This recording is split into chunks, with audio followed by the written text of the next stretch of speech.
Ladies and gentlemen, I present to you my friend, Mr. Donald Trump.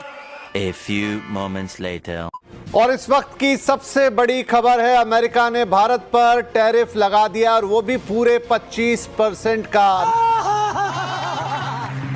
मुझे credit नहीं चाहिए। तो भैया सुना, अब मोदी जी के परम मित्र डोनाल्ड ट्रंप ने भारत पर 25% का टैरिफ थोप दिया। तब तो लल्लन भैया ये बहुत ही खुशी की बात है, क्योंकि अब 80 करोड़ देशवासी नहीं, सीधे 100 करोड़ देशवासी राशन की लाइन में खड़े नजर आएंगे। यही नहीं, अभी और सुनिए। लल्लन भैया, पहले मुझे लगता था कि ये विपक्षी फोकट में मोदी जी को बदनाम करते हैं, लेकिन अब तो सच में साबित हो रहा है कि ये विश्व गुरु नहीं बल्कि गुरु घंटाल हैं।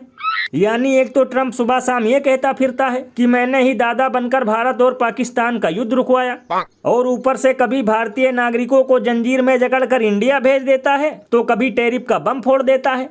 भैया इसीलिए तो महान कवि बाबा लपेटू दास ने कहा है कि हमें बताया जाता है कि मोदी जी के आने से बढ़ गई देश की शान, लेकिन यहाँ तो ट्रंप बो रहा है हर दिन धान।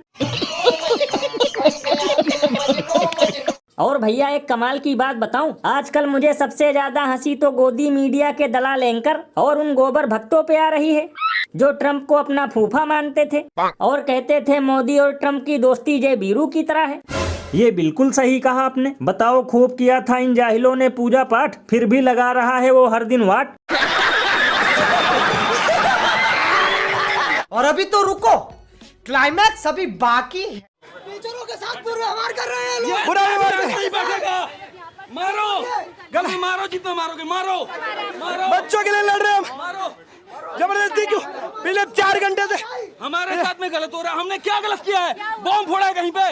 ये सब क्या देखना पड़ रहा है?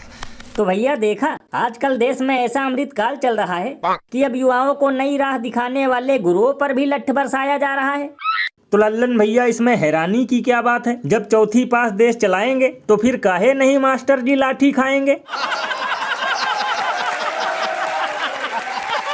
लल्लन भैया, देश की दुर्दशा देखकर कभी कभी तो मुझे लगता है कि अब सोने की चिड़िया वाला भारत नॉर्थ कोरिया बनता जा रहा है, क्योंकि अब यहाँ किसान अपनी मांगों को नहीं रख पाता, बेरोजगार नौकरी के लिए सड़कों पे नहीं उतर पाता, और अब देश के शिक्षकों को भी कीड़ा मकोड़ा समझा जा रहा है।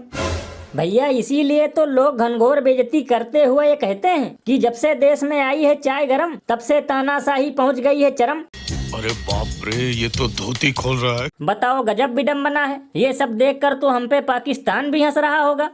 और भैया सबसे कमाल की बात तो ये है कि ये खबर न्यूज चैनलों से ऐसे गायब है जैसे गधे के सर से सींग, यानी इस पर कोई बात ही नहीं कर रहा। लल्लन भैया, इसीलिए तो इन्हें कहा जाता है गोदी मीडिया, क्योंकि ये चिलगोजे खाते हैं सिर्फ सरकार का दिया।